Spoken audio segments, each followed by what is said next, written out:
आज मी अत्यंत गंभीर विषयावरती आपल्याशी संवाद साधणार आहे।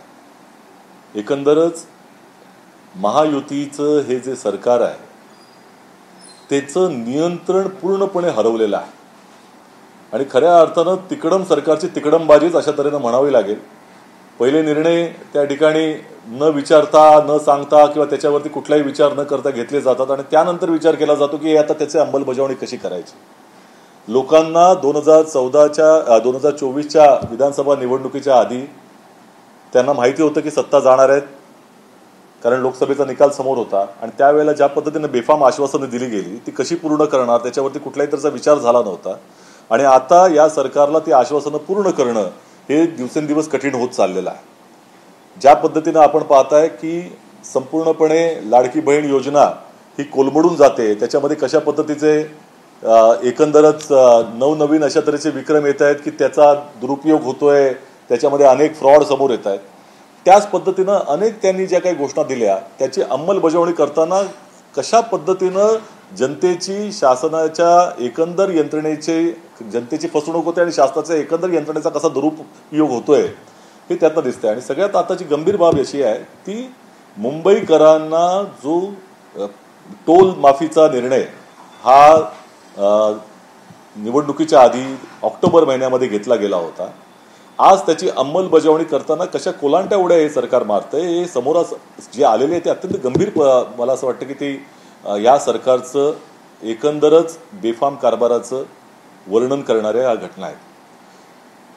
ज्या पद्धतीनं 2024च्या ऑक्टोबर महिन्यामध्ये टोल माफीचा निर्णय घेतला गेला होता तो कसा निर्णय घेणार, त्याचे पैसेचं कम्पेन्सेशन कसं होणार याच्या बाबतीमध्ये कुठलाही विचार केला गेला नाही आणि नंतर 3 जून 2025ला कॅबिनेट बैठकीमध्ये एक निर्णय घेतला जातो आणि त्यामध्ये असं म्हटलं जातं की ही टोल माफीचे जे काही खर्च जो त्या ठिकाणी शासनाच्या माध्यमातून MSRDCला दिला जाईल अशा तऱ्हेचा निर्णय घेतला गेला जून महिन्यामध्ये आणि त्यानंतर काही दिवसांनी असा निर्णय घेतला जातो की त्याची गरज नाही आहे, आता जो तो 2026 पर्यंतचा जो टोल होता त्याचे 3 वर्ष वाढवून देण्यात आले आणि त्यामुळे जी टोल कंपनी आहे IRB तिला 3 वर्षाचा काळ वाढवून देण्यात आलेला आहे की त्यांनी टोल अधिक काळासाठी त्या ठिकाणी वसूल करावा। बरं, हा निर्णय कशा माध्यमातून झाला, 3च वर्ष का वाढवली, 2029 पर्यंत का झाला त्याचं काही त्या ठिकाणी गणित काही मांडलं गेलेलं नाही। परंतु आता त्याच्याही पलीकडे गेलेला आहे की 2029ला हा टोल समाप्त होणार होता। याचा अर्थ असा आहे की तोपर्यंत टोल कलेक्शन हे त्या कंपनीकडनं होणार होतं आणि त्या कंपनीने त्या टोलच्या माध्यमातून घेतल्याच्या माध्यमातून त्या सगळ्या जे काही जे फ्लायओव्हर्स MSRDCच्या कडे आहेत त्याचं त्या ठिकाणी मेंटेनन्स करावं, त्याची संपूर्ण त्याचं जे काही देखभालीचा खर्च त्याच्यातनं त्याने वजा करावा। परंतु या कालावधीमध्ये त्या कंपनीला जे काही हे गणित काय कदाचित मानवलं नसेल किंवा ती कंपनी टाळाटाळ करते, त्यामुळे संपूर्ण मुंबईचे फ्लायओव्हर्सवरती जे खड्डे पडलेले आहेत ते खड्डे बुजवले गेलेले नाहीत, त्याची देखभाल झाली नाही आणि त्या संदर्भामध्ये आम्ही सातत्यानं त्या शासनाच्याकडे या संदर्भामध्ये तक्रारी नोंदवत होतो, MSRDCकडे तक्रारी नोंदवत होतो, परंतु त्याच्यावरती कुठल्याही तऱ्हेची कारवाई झाली नाही। याचं मुख्य कारण म्हणजे त्या कंपनीनं त्या ठिकाणी टाळाटाळ चालवलेली आहे।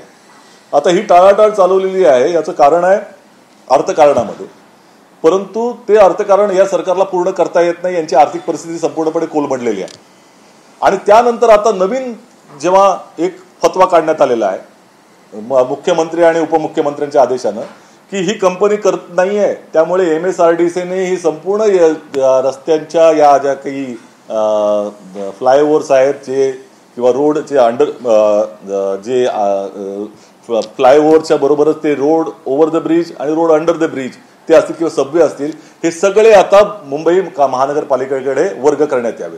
हे 19 ऑगस्टला हे पत्र दिलं गेलेलं आहे MSRDCकडनं की हे सगळे आता तुम्ही त्याची देखभाल आता BMCकडे ट्रान्सफर करावी। आता BMCला कम्पेन्सेशन कसं करणार त्याचं कुठल्याही तऱ्हेचं त्या ठिकाणी चित्र नाही। आता असं म्हटलं जात आहे की यामध्ये जो काही खर्च लागणार आहे तो टोल मधला जो वजा करण्यात येईल आणि बाकीचा खर्च त्या टोलच्या कंपनीनं त्यातनं काढून घ्यावा आणि BMCला काही वर्ग करण्यात येईल। हे कसं करण्यात येईल हे काही माहिती नाही। त्यानंतर आता दुसरी आता सांगितलं जातं की आता 2029 पर्यंतचा जो टोल आहे तो त्याचा देखील कालावधी आता कमी करण्यात येणार आहे। म्हणजे हे सगळं जे काय चाललेलं आहे की कुठल्याही तऱ्हेची दिशा नसलेलं सरकार हे कशा पद्धतीने चालतं हे त्यातनं दिसतंय। शासनाकडे आर्थिक कुठल्याही तऱ्हेची तरतूद नाही, लोकांना सांगण्यासाठी वेगवेगळी बेफाम आश्वासनं दिली जातात, त्याची अंमलबजावणी कशी करावी हे समजत नाही. दोन यंत्रणा आहेत, MSRDC आणि मुंबई महानगरपालिका, त्यांच्यामध्ये कुठल्याही तऱ्हेचा समन्वय नाही. आदेश घेतले जातात MSRDCने स्वतः कळवावे VMCला की आम्ही तुमच्याकडे वर्ग करतोय. ती मुंबई महानगरपालिका ती घेणार आहे की नाही तेही माहिती नाही. त्याचं पैशाचं देवाणघेवाण कशी असणार आहे काही माहिती नाही. आणि या पत्रामध्ये म्हटलेलं आहे की टोल आम्ही करणार आहोत, काम तुम्ही करावं. म्हणजे ही संपूर्णपणे अत्यंत बेफिकीर बेफाम व्यवस्थापन या सरकारच्या माध्यमातून चाललेलं आहे.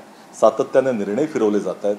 हे अत्यंत गंभीर आहे आणि जनतेची संपूर्णपणे दिशाभूल आहे. त्यामुळे तिकडम सरकारची तिकडमबाजी असंच त्या ठिकाणी म्हणावं लागेल.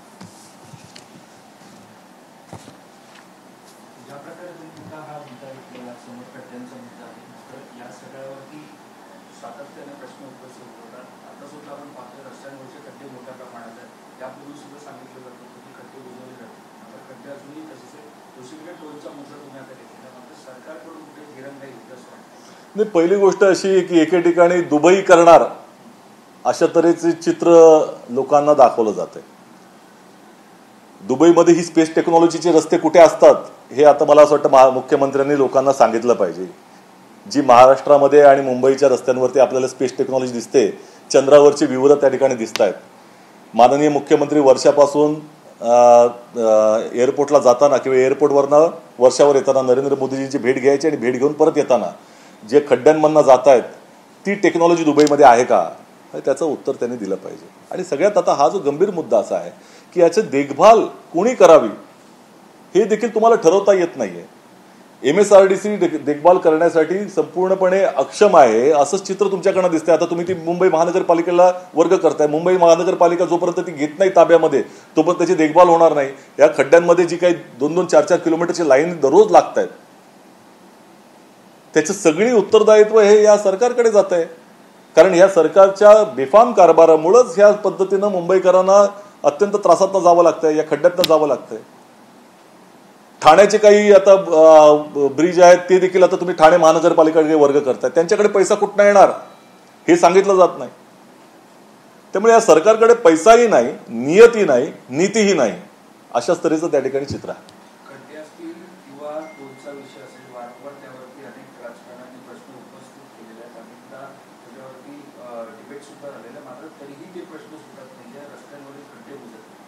असं आहे की या तीन पक्षांचं सरकार आहे, त्यांच्यामध्ये तीन तिघाडा काम बिघाडा चाललेला आहे. संपूर्णपणे दररोज या सरकारची अब्रू वेशीवर ती टांगली जाते आणि नवीन नवीन एक त्या ठिकाणी घटना समोर येत आहेत ज्याने महाराष्ट्राच्या जनतेची मान खाली चाललेली आहे. पैशाच्या बॅगा दिसत आहेत, कुठनं आल्या त्या दिसत आहेत. कोण त्या ठिकाणी डान्स बारवाला मंत्री दिसतोय तुम्हाला, किंवा त्या ठिकाणी तुम्ही पाहिलात तर बॉक्सिंग करणारे लोक दिसत आहेत. सामान्य माणसाचे जे प्रश्न आहेत ते तसेच आहेत आणि ती सोडवण्यासाठी या सरकारकडे कुठल्याही तऱ्हेची नीती नाही आहे, नियत देखील नाही आहे. आणि आमदारांना पोचण्यासाठी जे सरकार चालू आहे, ह्या ज्या पद्धतीनं या अनैतिक मार्गाचा वापर करून हे सरकार आलेलं आहे, ती अनैतिकता दररोज वाढताना दिसते. आणि त्यामुळे संपूर्णपणे 100% भ्रष्टाचार करण्याकरता त्या दिशेने हे सरकार धावतंय. महाराष्ट्र आता भ्रष्टाचारात थांबणार नाही असं चित्र यांनी रंगवलेलं आहे.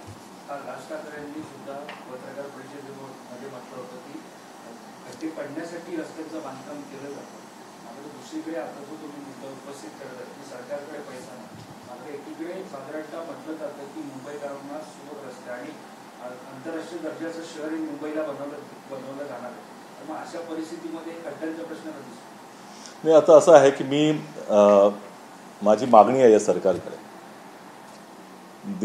नितीन गडकरी साहेब म्हणतात की 2 वर्षामध्ये अमेरिकेसारखे रस्ते होणार आहेत.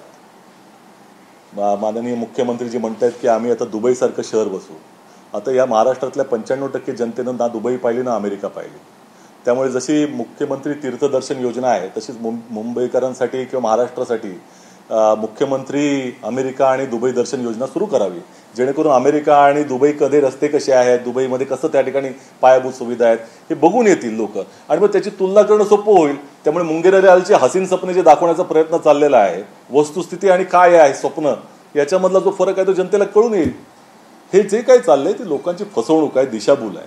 आणि एकंदरच ज्या पद्धतीनं या सरकारनं ज्या बेफाम कारभार केलेला आहे, त्यांची आर्थिक नियोजन त्यांच्याकडे नाही, तुम्ही बेफाम आश्वासनं लोकांना दिली, ती पूर्ण कशी करणार हे माहिती नाही, मतांची बिगमी करण्याकरता लोकांच्या भावनांशी खेळ या सरकारनं जो चालवलेला आहे तो अत्यंत व्यथित करणार आहे.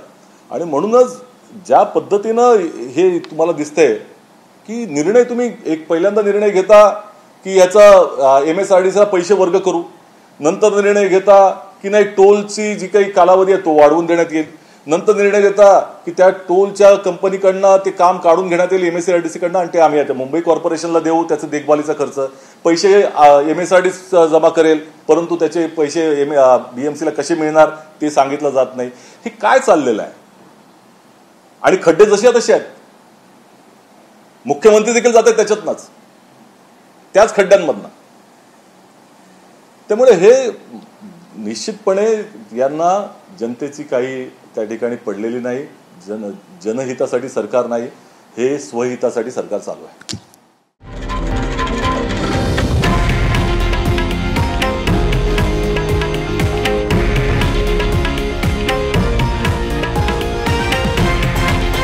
हे आहे देशातील नंबर 1 न्यूज नेटवर्क आणि आपण पाहत आहात TV9 मराठी, एकमेव.